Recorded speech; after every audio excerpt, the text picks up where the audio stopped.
Doctor Mukherjee ने बहुत ही अच्छी तरह से इतिहास में जो डिस्टॉर्शन हुआ है उस पर प्रकाश डाला और इस डिस्टॉर्शन ने भारत की राष्ट्र की अस्मिता को कैसे प्रभावित किया है उसके लिए बहुत दूर जाने की जरूरत नहीं है। मैं सिर्फ दो उदाहरण देता हूँ। इस संविधान सभा में, भारत की संविधान सभा में 2 महीने तक लगातार धर्मनिरपेक्षता पर बहस हुई थी। मैं 5वीं क्लास से जब से सिविक्स पढ़ना शुरू किया और जब तक मैंने पीएचडी की तब तक मैं किताबों को खंगालता रहा, किसी भी पुस्तक में उसका जिक्र तक नहीं है, क्योंकि वह बहस जो एक काल्पनिक चित्र प्रस्तुत की जा रही है उसके विपरीत है। एक दूसरा छोटा उदाहरण देता हूं। इतिहास की घटनाएं बहुत क्रूर होती हैं। हमारी धारणाओं से, हमारी अपनी समझ से इतिहास की घटनाएं बदलती नहीं है और इतिहास की घटनाओं को देखकर हमें अपनी समझ और अपनी धारणा को बदलना पड़ता है। हम सब जानते हैं कि 1939 में त्रिपुरी कांग्रेस हुआ था, कांग्रेस का अधिवेशन हुआ था। उसमें सुभाष चंद्र बोस कांग्रेस के अध्यक्ष बनकर जीते थे। फिर बोस को इस्तीफा देना पड़ा। इतिहास की पुस्तकों में इन 2 पंक्तियों का तो जिक्र होता है। क्या आधुनिक भारत के छात्रों को यह नहीं पढ़ाना चाहिए कि सुभाष चंद्र बोस ने क्या पत्र लिखे, महात्मा गांधी ने क्या पत्र लिखा? जब सुभाष चंद्र बोस चुनाव लड़ रहे थे तो उन्होंने एक मैनिफेस्टो जारी किया था। वह मैनिफेस्टो क्या है? ये सभी चीजें भारत के अभिलेखागार में सुरक्षित दबा कर रख दिया गया है। यह कहा जा सकता है कि जिसको पढ़ना है पढ़े, लेकिन इतिहासकारों का एक धर्म होता है कि भारत के इतिहास की उत्कृष्टों की जानकारी पीढ़ियों को देना, जिससे वे अपनी राय देश के प्रति, देश के इतिहास के प्रति बना सके। तो ये 2 छोटी घटनाएं बताती हैं कि भारत के इतिहासकार और समाजशास्त्रियों ने किस तरह से चयनित तथ्यों के आधार पर, सिलेक्टिव फैक्ट्स के आधार पर इतिहास को लिखने की कोशिश की, समाजशास्त्र की व्याख्या करने की कोशिश की। आज हम सब माननीय कृष्ण गोपाल जी को सुनना चाहते हैं, इसलिए मैं बहुत ही थोड़ी समय में अपना वक्तव्य दूंगा। मित्रों, 1988 से इस सभागार में बैठे हुए बहुत से लोगों का शायद जो नए छात्रों का जन्म हुआ था या बच्चे होंगे, तब से मैंने डॉक्टर हेडगेवार पे काम करना शुरू किया। आरंभिक दिनों में मैंने 5 जने ऑर्गेनाइजर की फाइलों को तराशा। जब पहली बार मैंने दिल्ली विश्वविद्यालय में एमए करते समय मैं दिल्ली विश्वविद्यालय में टॉप किया था। ये कोई बड़ी बात नहीं, हर साल छात्र टॉप करते हैं। मैंने जब डॉक्टर हेडगेवार पर लिखने का निर्णय लिया तो एक विश्वविद्यालय के प्रोफेसर ने, जो स्वर्गीय हुए प्रोफेसर महेंद्र कुमार जी ने कहा था कि तुम इस पर मत लिखो, बहुत समस्याएं होंगी। लिखा, समस्याओं के बीच में वो शोध प्रबंध स्वीकार हुआ। जब मेरा एमफिल का इंटरव्यू था तो एक शिक्षक ने कहा कि यू हैव डन अनएकेडमिक वर्क, और उसके एवज में मुझे उन्होंने अवार्ड के रूप में 7 शिक्षकों की कमेटी थी, एक प्रश्न पूछा था जिसका मैंने पहले भी 1-2 बार जिक्र किया कि what is difference between you and Nathuram Godse. तो थोड़ी उत्तेजना हुई, लेकिन मैंने उत्तेजना को रोकते हुए उनको एक जवाब दिया था जो मुझे आज तक याद है, उसी इन्वर्टेड कॉमा में, कि every supporter of Anandpur Sahib resolution is not Beant Singh and Satwant Singh, so every adherent of Hindu राष्ट्र इज नॉट नाथुराम गोडसे।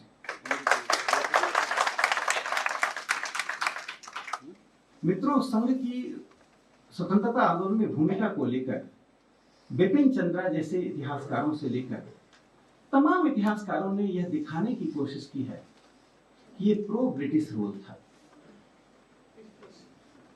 बिपिन चंद्रा अपने कम्युनलिज्म इन मॉडर्न इंडिया एक पुस्तक है, जो बहुत लोकप्रिय किताब है छात्रों के बीच। उसमें एक फुटनोट डालते हैं किताब के मुख्य पृष्ठ पर तो यह लिखते हैं कि आरएसएस प्रो ब्रिटिश था, लेकिन कहीं उनका जमीन उसका साथ नहीं दे रहा था, तो उन्होंने एक फुटनोट डालकर कहा, but Hedgewar had never integrated with the British imperialism. Hedgewar कभी भी ब्रिटिश साम्राज्यवाद के साथ नहीं थे। आरएसएस प्रो ब्रिटिश था और हेडगेवार ब्रिटिश साम्राज्यवाद के साथ नहीं थे। मैंने एक मार्क्सिस्ट को कहा, अभी जवाहरलाल नेहरू यूनिवर्सिटी में एक सेमिनार था, मुझे इसी विषय पर बोलना था, तो मैंने उनको कहा कि भारत और पश्चिम के बीच की विधाओं में एक बहुत महत्वपूर्ण अंतर है। पश्चिम अपनी विधा को शुरू करता है तथ्य से, फैक्ट से, फिर जाता है इंटरप्रिटेशन पर, व्याख्या पर, फिर अंत में अवधारणा का महत्व होता है, धारणाओं का महत्व होता है। Facts, interpretation and perception.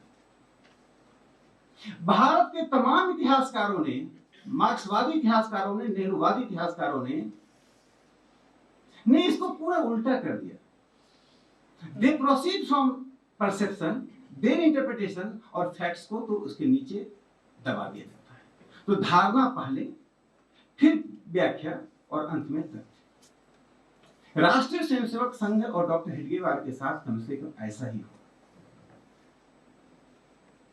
वस्तुतः आज के दिन मेरी पुस्तक का लोकार्पण होना था, लेकिन रुक गया क्योंकि कुछ नए तथ्य मिले, तो मुझे लगता है 1-2 महीने डिले होगा।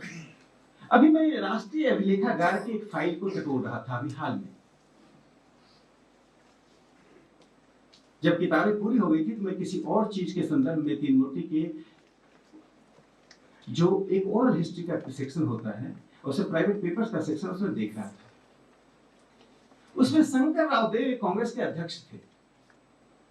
शंकर राव देव बहुत जाने माने महाराष्ट्र के नेता थे। उनका जब प्राइवेट पेपर्स देख रहा था तो मुझे एक चिट्ठी हाथ मिली।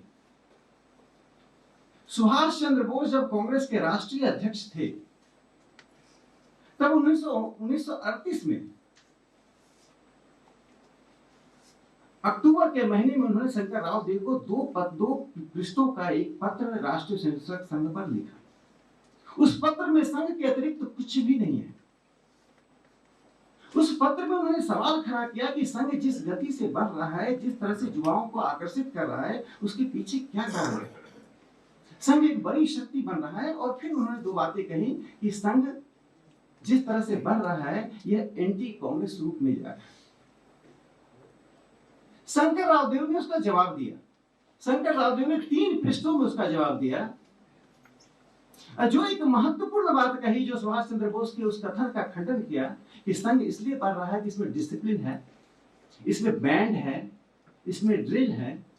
शंकर राव देव ने कहा ये ड्रिल, बैंड और डिसिप्लिन संघ का कारण नहीं है, विचारधारा संघ का कारण है। There is no rival ideology within the RSS.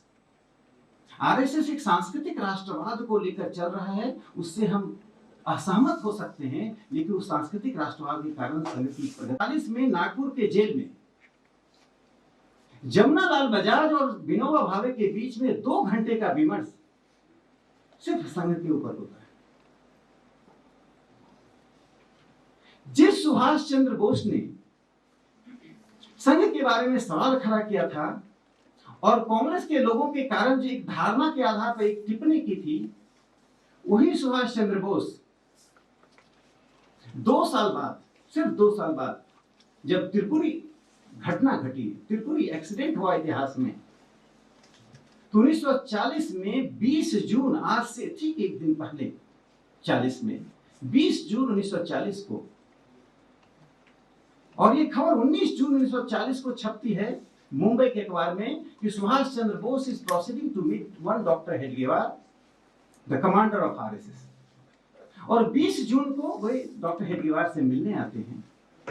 Hitavada में प्रथम पृष्ठ पर उसका समाचार छापा 23 जून को, और मिलकर जाते हैं, लेकिन डॉक्टर साहब की तबीयत ठीक नहीं थी। 21 तारीख को उनका निधन होता है। तो जिस डॉक्टर हेडगेवार का निधन 21 जून 1940 को होता है, 21 जून 1940 को होता है, तब यह कल्पना थी कि यह संगठन शायद नहीं चल पाएगा। ठीक 1 महीने बाद महाराष्ट्र का एक अखबार है, मराठा, जो जिसे तिलक जी ने शुरू किया था, उस मराठा में एक न्यूज छपता है प्रथम पृष्ठ पर, डॉक्टर हेडगेवार संघ still growing strong. Doctor Hedgewar ने अपनी क्या विरासत छोड़ी थी। 42 के आंदोलन, 32 के आंदोलन के बारे में हम सब जानते हैं कि आरएसएस की भागीदारी थी। सवाल उठता कि 42 के आंदोलन में संघ की क्या भागीदारी थी। मैं अधिक घटनाओं का जिक्र नहीं करूंगा, सिर्फ एक घटना का जिक्र करूंगा। बिहार में क्या हुआ, उत्तर प्रदेश में क्या हुआ, दिल्ली में संघ के स्वयंसेवकों के साथ क्या हुआ, इसके तो अनेक प्रमाण हैं। मद्रास जैसे प्रांत में जहां संघ की शुरुआत 30 के दशक के मध्य में शुरू हुआ था, वहां पर सरकार ने तीन लोगों को जो एक ही परिवार के थे, लक्ष्मणा मूर्ति, आर सत्यनारायण और आर सूर्य नारायण, एक स्कूल में शिक्षक थे, एक रेलवे बोर्ड में नौकरी करते थे, एक डिस्ट्रिक्ट बोर्ड में क्लर्क थे। तीनों को नौकरी से इसलिए निकाल दिया कि तीनों राष्ट्रीय स्वयंसेवक संघ से जुड़े हुए थे और ब्रिटिश साम्राज्यवाद के लिए उनके बारे में जो रिपोर्ट लिखी गई, they are danger to the British imperialism, they are danger to the British government, और 3 लोगों को निकाल दिया। बिहार के भागलपुर में एक आर्काइव के फाइल में मैंने देखा, पूरी बिहार पर एक फाइल थी। वो फाइल धूल दूसरे थोड़ा था, उसे किसी ने इशू ही नहीं कराया था। जब मैंने बिहार के आर्काइव से वो फाइल निकाला, उसमें एक फाइल में बनारस में 1940 में और फिर 1942 में संघ के जिन स्वयंसेवकों ने ओटीसी अटेंड किया था, उसकी पूरी सूची जारी की गई इंटेलिजेंस के द्वारा, और कहा गया इन सभी के घर पर जाकर कार्रवाई की जाए, चूंकि यदि कार्रवाई नहीं की गई तो यह वॉलेटाइल मूवमेंट के रूप में हमारे अस्तित्व के लिए खतरा हो। एक दरभंगा डिस्ट्रिक्ट है, वहां के 62 स्वयंसेवकों की सूची जारी की गई, सबके नाम और पता, किन स्वयंसेवकों ने ओटीसी में भागीदारी दिखाई, इन पर कार्रवाई की जानी चाहिए।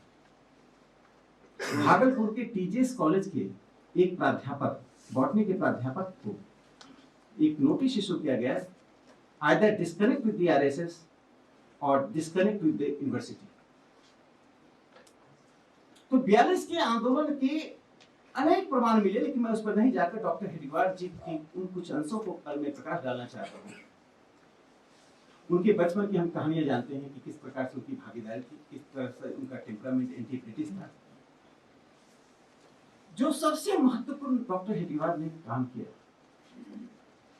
1929 में जैसे संघ की स्थापना हुई और देशभक्ति की भावना के साथ उस देशभक्ति के सकारात्मक पक्ष को उभारना शुरू किया, संघ पर पहली ब्रिटिश रिपोर्ट 1929 के मई में आती है। 4 साल स्थापना के हुए 1929 के मई का एक फोर्टनाइटली रिपोर्ट होता था ब्रिटिश गवर्नमेंट का, उसको पाक्षिक रिपोर्ट कहते थे।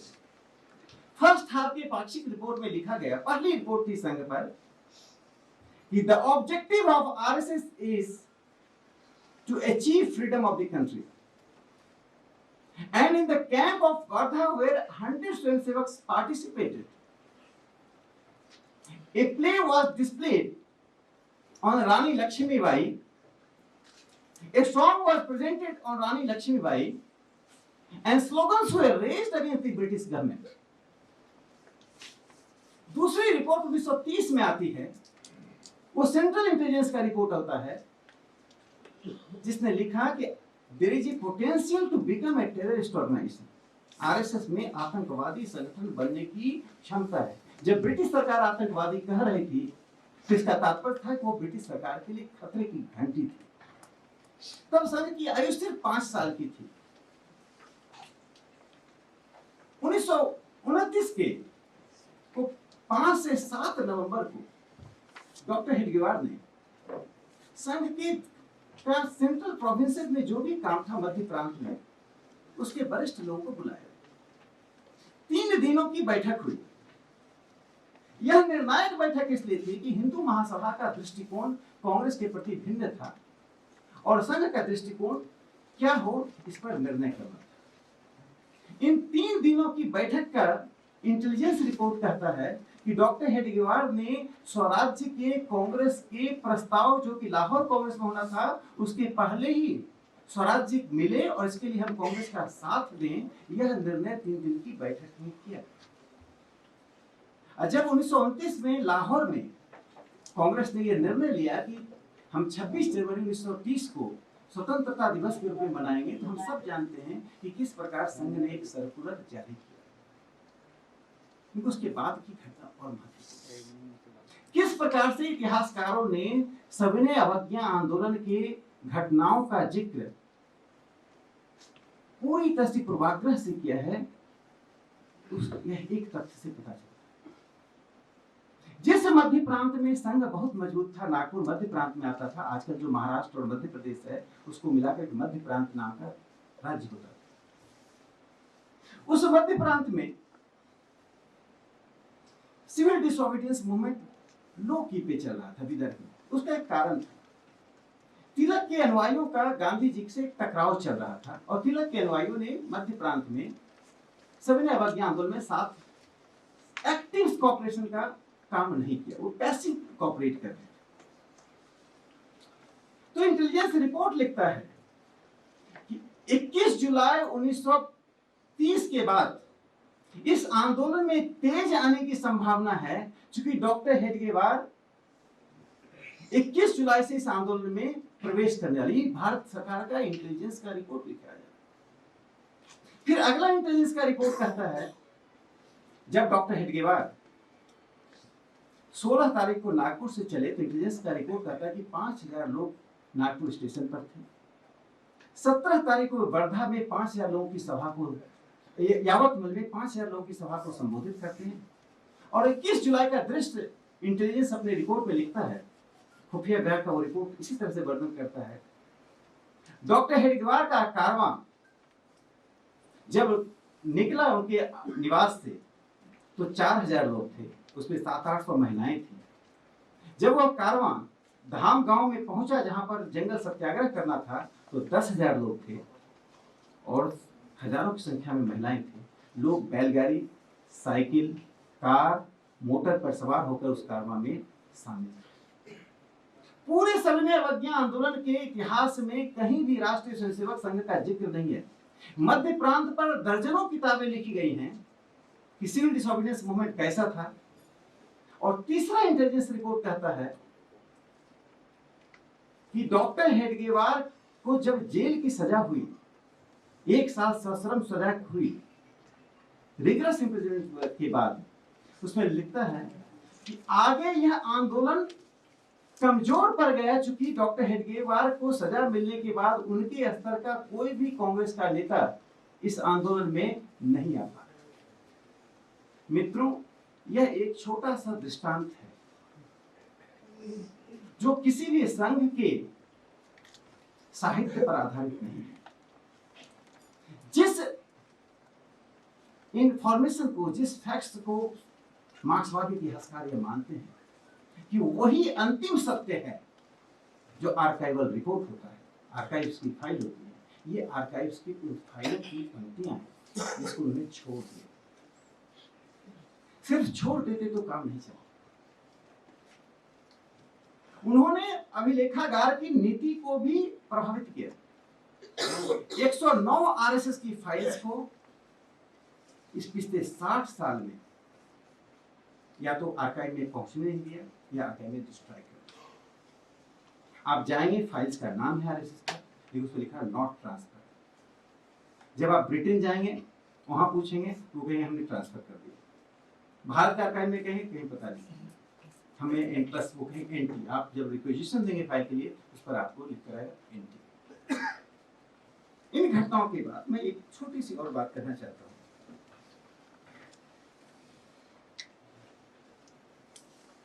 32 के आंदोलन के बाद सरकार को लगा कि संघ अब एक खतरा बन गया। आरएसएस का दृष्टिकोण क्या था स्वतंत्रता आंदोलन में? जब सभी संगठन, जो तमाम संगठन थे, वे स्वतंत्रता आंदोलन में भागीदारी या विरोध अपने मंचों से कर रहे थे, अपने झंडे के नीचे कर रहे थे, आरएसएस का एक नीतिगत फैसला था कि Congress is the biggest platform Congress साम्राज्यवाद विरोधी आंदोलन का सबसे बड़ा मंच है और इस मंच के तहत ही आंदोलन में शरीक होना चाहिए। और संघ ने कि जो इंटेलिजेंस का रिपोर्ट है वो कहता है कि संघ इसलिए इसमें शामिल हो रहा था कि जब तक इसकी शक्ति इतनी नहीं हो जाए कि खुद ब्रिटिश साम्राज्यवाद से ये संघर्ष कर सके। वो 40 के बाद जिस एक घटना का मैं जिक्र करके अपने वक्तव्य को समाप्त करना चाहता हूं। 1932 के दिसंबर में 15 दिसंबर को एक सर्कुलर जारी किया गया जिसमें लिखा गया कि संघ एक सांप्रदायिक संगठन है, इसलिए इस पर प्रतिबंध लगाना चाहिए।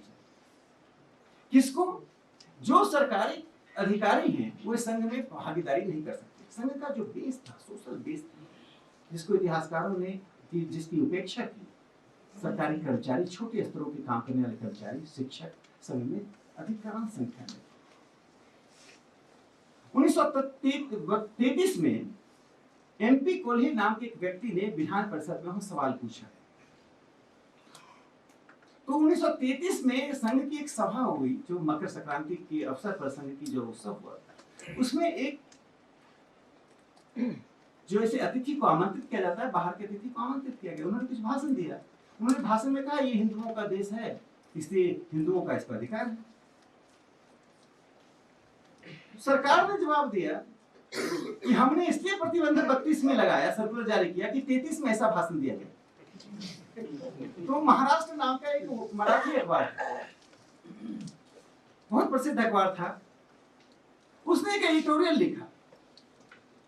उसने गृह मंत्री पर टिप्पणी की कि यह गृह मंत्री भविष्य पुराण जानते हैं। इनको मालूम था 33 के मकर संक्रांति में एक अतिथि आएगा, वो संघ के बारे में ऐसा बोलेगा, उस संघ का आधिकारिक प्रवक्ता नहीं है, इसलिए 32 में ही उन्होंने सर्कुलर जारी कर दिया। लेकिन सरकार उससे संतुष्ट नहीं हुई। डॉक्टर हेडगेवार प्रस्ताव को 33 में सरकार ने फिर एक सर्कुलर जारी किया, that was attack at the root of the RSS। Local self government के जो अधिकारी काम संघ में बहुत बड़ी संख्या में जुड़े हुए, उनको और उनके वार्ड्स को, उनके किसी भी रिलेटिव को संघ में आने से प्रतिबंधित कर दिया। तो ये घटनाएं आ चुकी हैं, बहुत बार हम इस पर विमर्श भी कर चुके हैं। लेकिन जो उसमें महत्वपूर्ण पक्ष है कि पहली बार संघ के इतिहास में भारत के आजादी और आजादी के बाद के इतिहास में संघ के ऊपर 2 दिनों तक किसी विधायिका के अंतर्गत 2 दिनों तक संघ पर बहस हुई। मार्च के महीने में जब बजट सेशन आया तो बीडी कोल्टे नाम के एक व्यक्ति ने ₹1 का कट मोशन दिया इस संघ पर सर्कुलर के खिलाफ। उस बहस में गैर सरकारी पक्ष से 14 लोगों ने भागीदारी दिखाई। सभी 14 लोगों में, जिसमें डॉक्टर मंगल मूर्ति जो नागपुर विश्वविद्यालय के वाइस चांसलर थे, सबने इस प्रतिबंध का विरोध करके कट मोशन पर वोटिंग की बात जब आई तो सरकार ने वोटिंग कराने से पहले कट मोशन वापस ले लिया, उस सर्कुलर को विथड्रॉ कर। उसमें एक मुस्लिम सदस्य थे, डॉक्टर MS रहमान, बहुत प्रतिष्ठित मुस्लिम सदस्य थे विधान परिषद में, मध्य प्रांत के। उन्होंने कहा सच मैटर साइलेंस इज गोल्डन, शांत रहना ही अच्छा होता है। लेकिन मैं बोलने के लिए इसलिए बात है कि मेरे दिमाग में 2-3 सवाल है। उन्होंने वहां उस समय के गृह मंत्री से पूछा कि क्या किसी मुस्लिम संगठन ने आपसे कंप्लेन किया है कि RSS सांप्रदायिक है या उसके लिए खतरा है? तो गृह मंत्री ने कहा हमें अब तक कोई कंप्लेन नहीं। मित्रों, 34 की यह घटना है। मुस्लिम लीग के अखबार डाउन ने सबसे पहले राष्ट्रीय स्वयंसेवक संघ पर जो एक संपादकीय लिखा वह 13 मई 1946 को लिखा। उसका टाइटल था द RSS। उस एडिटोरियल में वो उसे यह भी पता नहीं था कि संस्थापक कौन है ठीक से। वो लिखता है कि some doctor from Nagpur Hedgewar from this organisation, वो हमारे लिए खतरा है। और दूसरा एडिटोरियल 31 मई 1946 को लिखा जिसमें उन्होंने गांधी नेहरू पर अटैक किया कि जब हमने प्रतिबंध की मांग की तो आप चुप क्यों बैठे हुए।